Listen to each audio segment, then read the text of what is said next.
भारत के north east के घने जंगल, जहां ऊंचे पेड़ों की वजह से सूरज की रोशनी भी मुश्किल से ही जमीन तक पहुंच पाती है। जरा सोचिए, इसी जगह पर एक ऐसी कहानी ने जन्म लिया जिसे हमारे इतिहास के पन्नों ने लगभग भुला ही दिया है। आज के इस ऐतिहासिक सफर में हम एक ऐसा किस्सा जानने वाले हैं जो सच में रोंगटे खड़े कर देगा। ये कहानी है अदम्य साहस की, घने जंगलों की, धोखे की और आज़ादी की एक ऐसी लड़ाई की जो शहरों की चौड़ी सड़कों पर नहीं बल्कि पहाड़ों के खौफनाक सन्नाटे में लड़ी गई थी। और इस पूरी कहानी के केंद्र में महज एक लड़की थी। ना कोई विशाल सेना थी उसके पास, ना ही कोई मॉडर्न हथियार, फिर भी उसके नाम से एक पूरा साम्राज्य कांपने लगा था। रानी गाइडनेलियो, हमारी एक भूली हुई योद्धा रानी। न कोई बड़ी सेना, न कोई हथियार, लेकिन ब्रिटिश एम्पायर तक उसके नाम से डरने लगा था। ये कल्पना करना भी थोड़ा मुश्किल लगता है कि दुनिया की सबसे ताकतवर साम्राज्य को एक 13 से 16 साल की लड़की ने सीधी चुनौती दे दी थी। इस सच में जो गहराई है ना, वो हैरान करने वाली है। जब भी आज़ादी की लड़ाई का जिक्र होता है तो अक्सर बड़े बड़े नेताओं और विशाल रैलियों की तस्वीरें ही जहन में आती हैं, लेकिन ये कहानी उन सब से एकदम अलग है। ये एक ऐसी किशोरी की कहानी है जिसे अंग्रेज एक खतरनाक विद्रोही कहते थे, लेकिन उसके अपने लोग उसे किसी देवी से कम नहीं मानते थे।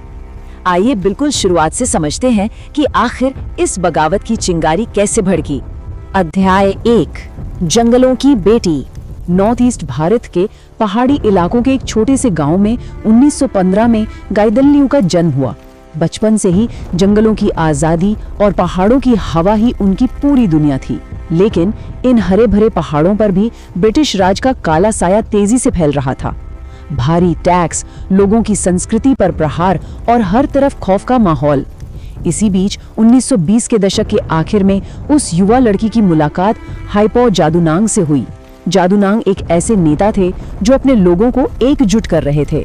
उन्होंने गाइडनेलियो के भीतर छिपी आग को पहचान लिया, लेकिन 1931 में ब्रिटिश सरकार ने जादूनांग को झूठे आरोपों में फंसाकर फांसी दे दी। इस एक घटना ने सब कुछ झकझोर कर रख दिया। अपने गुरु को खोने के बाद उसी साल इस लड़की ने पूरे आंदोलन की कमान खुद अपने हाथों में ले ली। अध्याय 2, 16 साल की विद्रोही जो बन गई लोगों की रानी। अध्याय 3, जंगलों की लड़ाई और उनकी गुरिल्ला टैक्टिक्स। जरा इस फासले को देखिए।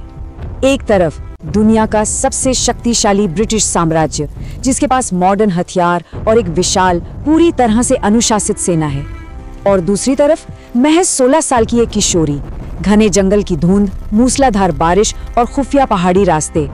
कागज पर देखा जाए तो ये कोई मुकाबला ही नहीं था, लेकिन वो लड़की गांव-गांव जाती, लोगों को जोड़ती और उनके लिए उम्मीद की एक किरण यानी उनकी रानी बन चुकी थी। उसने जंगलों को ही अपना सबसे बड़ा हथियार बना लिया। असलियत में ये ब्रिटिश सेना के लिए किसी बुरे सपने से कम नहीं था।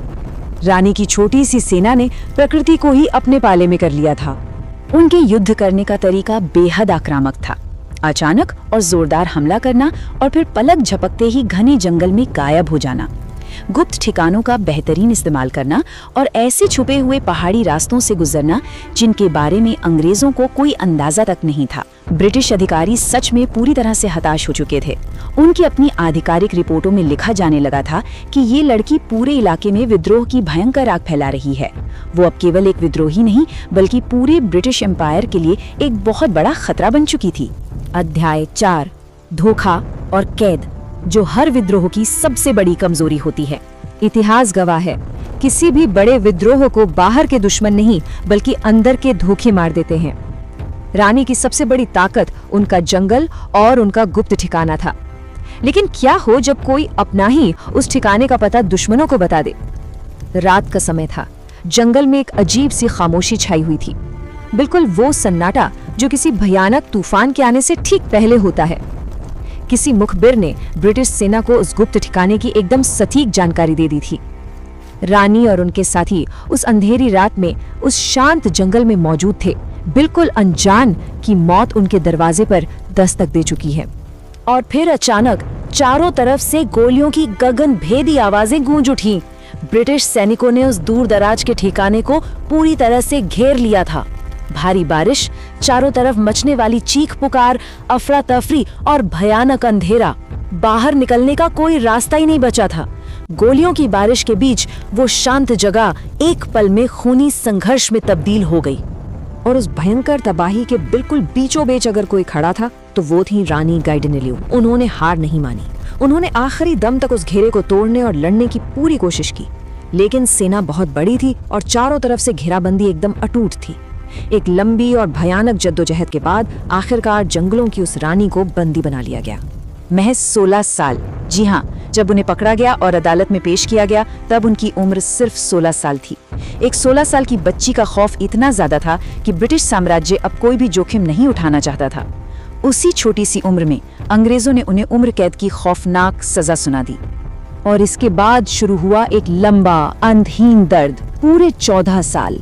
रानी गाइदिनेल्यू के बचपन और जवानी के 14 अनमोल साल जेल की उन ठंडी और काली कोठरियों ने छीन लिए। एक जेल से दूसरी जेल साल दर साल गुजरते गए। अंग्रेज चाहते थे कि वो टूट जाएं, घुटने टेक दें, लेकिन 14 सालों की इस भयानक और लंबी कैद के बावजूद उन्होंने कभी सरेंडर नहीं किया। अपने लोगों के दिलों में वो तब भी रानी ही थी। लेकिन अंधेरा चाहे कितना भी लंबा क्यों ना हो, सवेरा जरूर होता है। 1947 में जब भारत को आजादी मिली तब आखिरकार जेल के वो भारी दरवाजे हमेशा के लिए खुले। आजादी के कुछ साल पहले जब जवाहरलाल नेहरू को उनकी इस अद्भुत कहानी के बारे में पता चला था तो वे उनकी बहादुरी देखकर दंग रह गए थे। उन्होंने ही उन्हें नागाओं की रानी यानी रानी ऑफ द नागास की उपाधि दी थी। लेकिन आजादी के इस सूरज को देखने के लिए उन्हें अपने जीवन के सबसे बेहतरीन 14 साल जेल की सलाखों के पीछे कुर्बान करने पड़े। अध्याय 5, भारत की भुला दी गई रानी। शहरों में चलने वाला स्वतंत्रता संग्राम, बड़ी बड़ी रैलियां और सत्याग्रह तो इतिहास के पन्नों में और किताबों में प्रमुखता से दर्ज हैं। लेकिन उन सुदूर पहाड़ों और जंगलों में छिपी हुई एक और जंग चल रही थी। ये जानना बहुत अहम है कि आजादी की कीमत सिर्फ शहरों ने नहीं चुकाई थी। जंगलों के उस खौफनाक सन्नाटे में भी आजादी की एक हिंसक और खतरनाक लड़ाई लड़ी जा रही थी, जिसका नेतृत्व एक किशोरी कर रही थी। एक ऐसा साम्राज्य जिसे दुनिया जीत नहीं पाई थी, उसे जंगलों में हराने वाली इस रानी को वो पहचान नहीं मिली जिसकी वो असल में हकदार थी। कुछ लोग इतिहास में इसलिए नहीं चमकते क्योंकि वो शहरों में नहीं, जंगलों में लड़े थे। रानी गाइडिनेल्यू महज एक नाम नहीं है, वो भारत के उन तमाम भूले हुए शूरवीरों और उस अदम्य साहस की आवाज थी जिसे कभी खामोश नहीं किया जा सका। क्या इतिहास ने वास्तव में उन सभी को याद रखा है जिन्होंने अपना सब कुछ कुर्बान कर दिया? ये एक ऐसा सवाल है जो हमेशा गूंजता रहेगा।